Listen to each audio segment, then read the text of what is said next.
tal? Buenos días.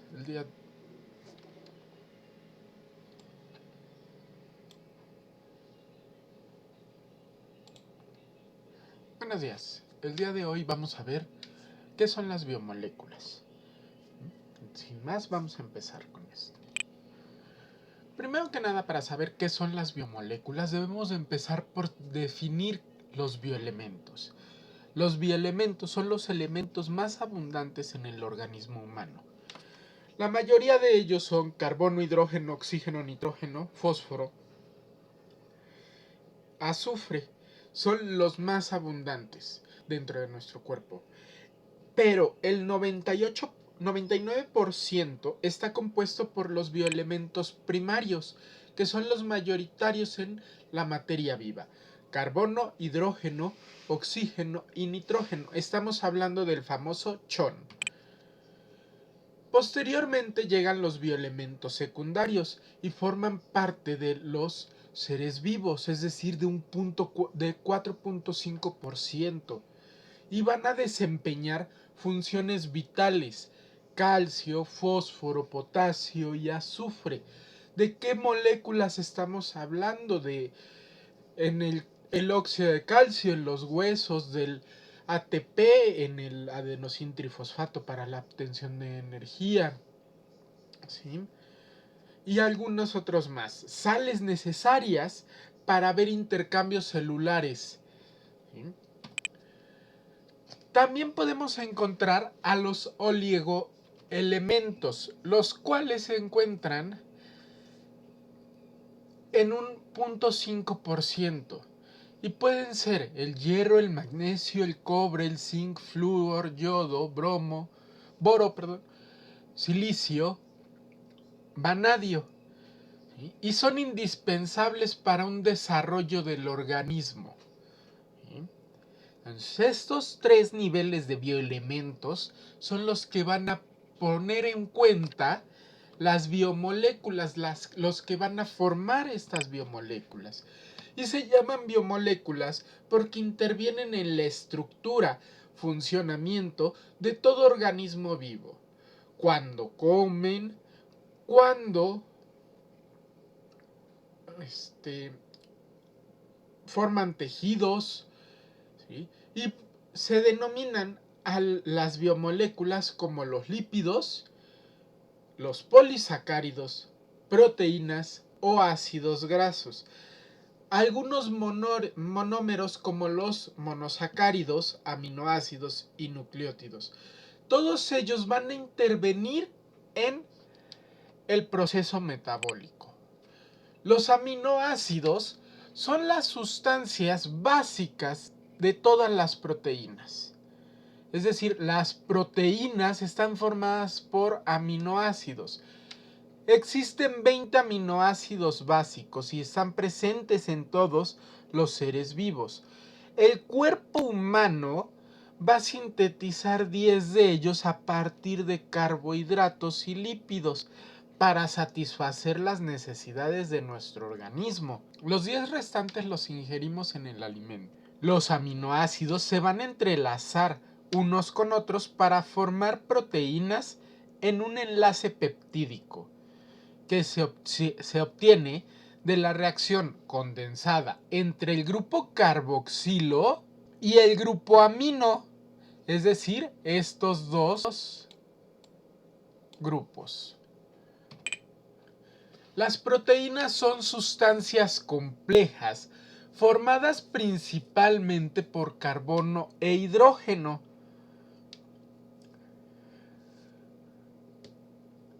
Son de alto peso molecular y forman dispersiones coloidales. Están compuestas por alfa aminoácidos con enlaces peptídicos, los que van a variar entre un 50 a un 1000 en un número que varía desde 50 enlaces hasta 1000 enlaces peptídicos en aminoácidos ordenados en secuencia lineal. Una de las funciones más relevantes de las proteínas es construir enzimas, que son los principales catalizadores de las células y forman parte, también las proteínas, de todas las estructuras celulares. También van a formar parte o funcionan como hormonas y tienen una importante función en el proceso de nutrientes, de nutrición, dado que es una de las principales formas de obtención de nitrógenos. Existen varios niveles estructurales de las proteínas. El nivel primario, es decir, la estructura primaria de una proteína, consiste en una secuencia lineal de aminoácidos de cadena, la cual se estabiliza por un enlace peptídico, que es la unión entre esas dos aminoácidos. La estructura primaria es única y se encuentra codificada dentro de los genes. De ella derivan los siguientes niveles estructurales. La estructura secundaria consiste en el plegamiento de una cadena de aminoácidos para adquirir una forma de alfa hélice o de placas paralelas. ¿Qué quiere decir? Que va a haber dos configuraciones básicas. La alfa hélice es la más frecuente en la estructura secundaria, la cual va a formar un giro a la derecha si la cadena tiene todos sus grupos carboxilos y sus grupos aminos se van a ligar entre sí. Es decir, si se ligan unos con otros. Este tipo de estructura la vamos a encontrar en la fibrina y en el músculo. La hoja plegada es un zigzag donde los puentes de hidrógeno le van a dar una rigidez al conjunto. Esta la vamos a encontrar en la fibrina de la seda. ¿Sí? Esas dos son las dos estructuras secundarias que existen. La estructura terciaria es una forma global de una proteína y está determinada por giros y secciones de las alfa helicoidales. Semejan a la formación de una esfera, la cual va a conservar sus interacciones. La estructura cuaternaria ya es una disposición espacial entre cadenas polipéptidas individuales, muchos enlaces peptídicos individuales. Para construir una proteína más grande, su peso molecular está alrededor de las 5000 UMAS. Por ejemplo, puede ser la hemoglobina. La hemoglobina ya es una proteína con estructura cuaternaria.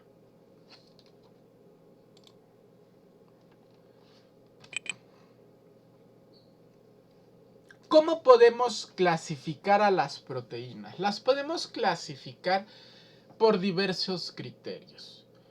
En fibrosas, si presentan una estructura secundaria y se hallan dispuestas en fibras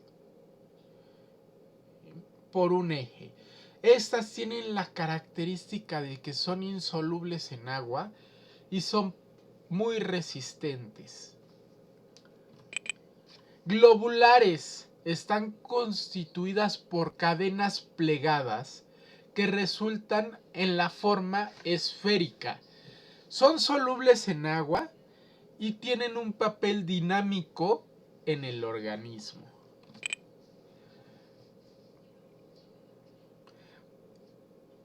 Las globulares pueden ser las enzimas y algunas hormonas. de transportamiento. También hay que decir que las globulares tienen una estructura terciaria. Los carbohidratos son moléculas que están formados principalmente por hidrógeno, oxígeno y carbón. Y son relevantes, son importantes para la vida. Puede ser la glucosa, que se ocupa universalmente dentro de las células para la obtención de energía para nuestros movimientos. Existen distintos tipos de carbohidratos. Uno de ellos son los monosacáridos, que son sustancias solubles en agua, como les comentaba, la glucosa, la galactosa y la fructuosa, y tienen un sabor muy dulce. Se nombran como monosacáridos dado a su cantidad de carbonos y su función, su principal función. Los monosacáridos los podemos dividir en grupos simples según la cantidad de carbonos en su cadena principal. Se van a dividir en dos familias, las cetosas y las aldosas. Las aldosas y las cetosas más comunes son las que van a contener entre 3 y 6 átomos de carbono. Los monosacáridos con más de 5 átomos de carbono aparecen en disolución en estructuras cíclicas y se forma un enlace tipo covalente entre el átomo de oxígeno y uno de los grupos hidroxilos. Entre este átomo de oxígeno y uno de estos grupos hidroxilos se va a formar ese enlace covalente. Los oligosacáridos están formados por la unión de pocos monosacáridos, es decir, se van a unir monosacáridos por medio del oxígeno, haciendo una reacción de desplazamiento, y van a ser entre la unión de 2 y 10 a través de 6 carbonos, donde van a estar incluidos la celulosa y el almidón. Los olisacáridos tienen una gran importancia en la bioquímica, en los procesos metabólicos. Principalmente los disacáridos. Estos disacáridos pueden ser la maltosa, la sacarosa, la lactosa y la celuliosa. La celuliosa viene de la formación de o da origen a la celulosa.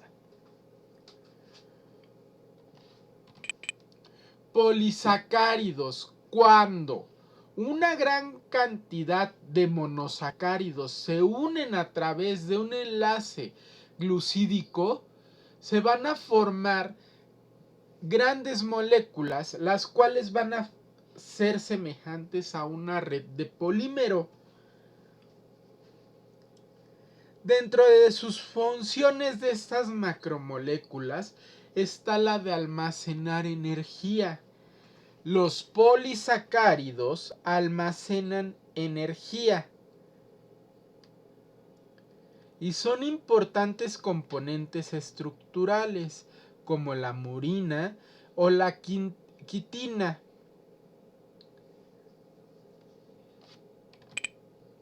También dentro de los carbohidratos se encuentran los lípidos. Los lípidos son un grupo de sustancias orgánicas que tienen en común ser insolubles en agua y están formados por carbono, hidrógeno, oxígeno, algunas veces por fósforo, nitrógeno y azufre. Dentro de sus características van a ser que constituyen el material fundamental de todas las membranas celulares y subcelulares. En donde en la parte de la biocapa de fosfolípidos. La pared celular tiene una biocapa de fosfolípidos. Los lípidos forman la mayor reserva de energía de los organismos.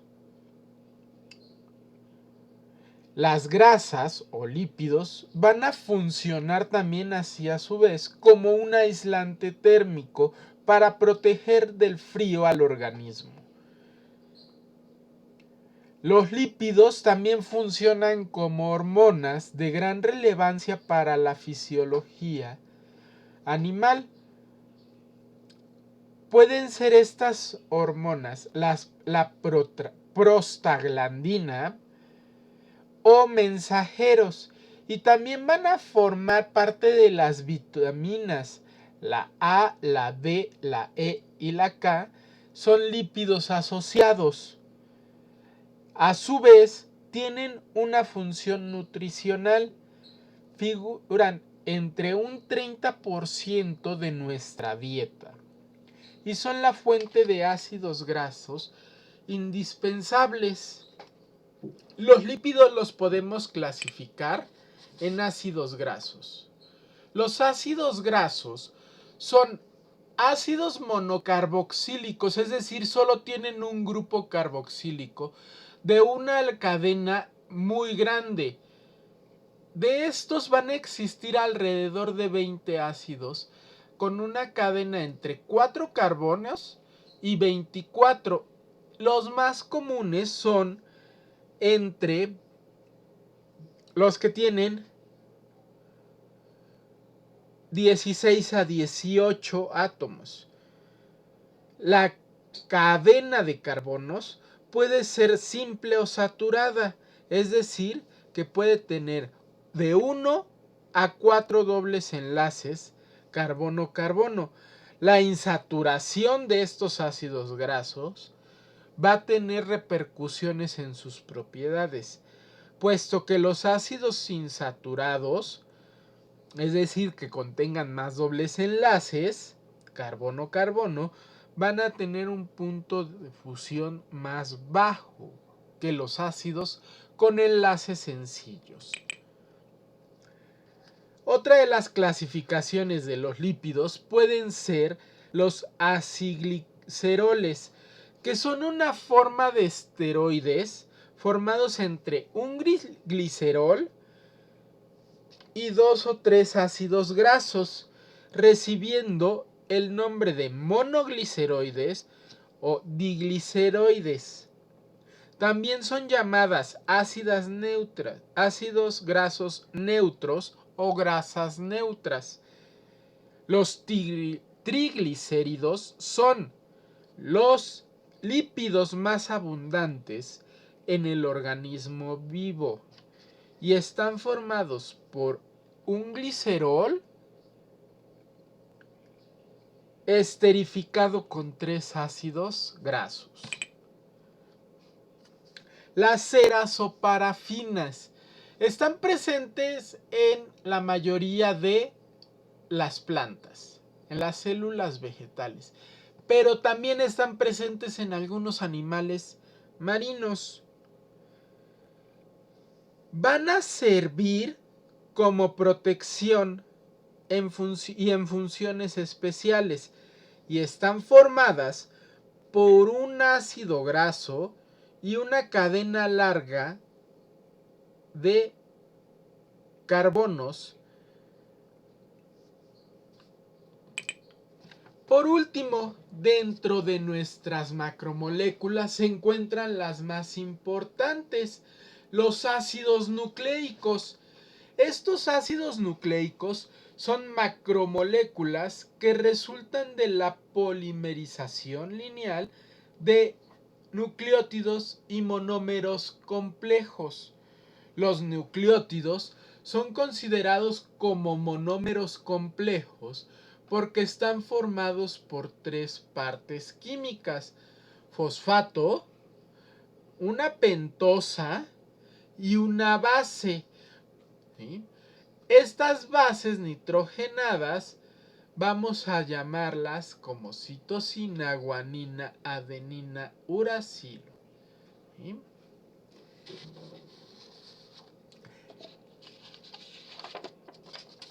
Pueden ser dentro de estas bases también la purina y la piridina. Las bases nitrogenadas se pueden definir como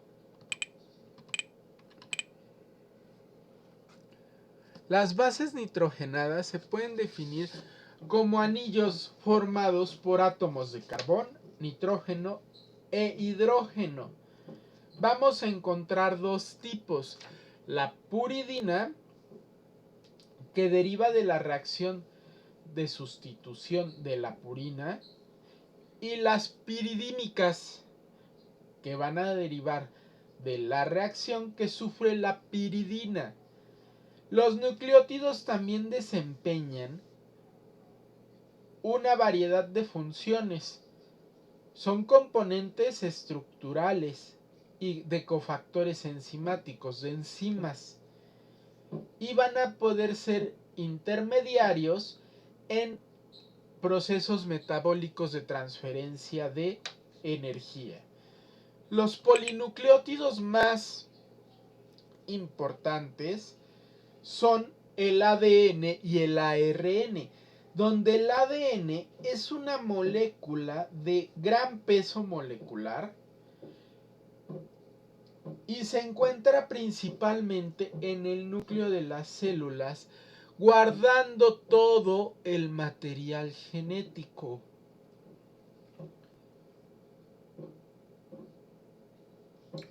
Las moléculas de ADN consisten en dos cadenas enrolladas unas en otras, formando una doble hélice.